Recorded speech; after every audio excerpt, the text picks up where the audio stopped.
নিজের বিয়েতে নিজের ব্লাউজটাও বানিয়েছে।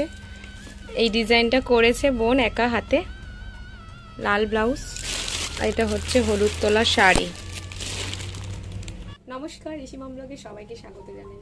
তো বোনের বিয়ে পরশুদিন চলে এসেছি, চারিদিকে ছুটে ছুটে এই হাল গরমের মধ্যে, তারপর বিভৎস গরম। আর এত গরমের মধ্যে সত্যি বিয়ে, ওরে বাবা মারাত্মক ব্যাপার। তো বোনের কি কি কেনা হয়েছে আর কি কি দেবে সেগুলো একটু দেখছিলাম এই আর কি খুলে।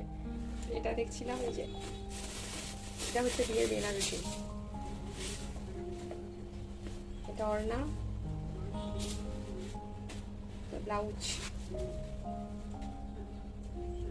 সুন্দর, বেশ পিছনটাও সুন্দর। আর হচ্ছে শাড়ি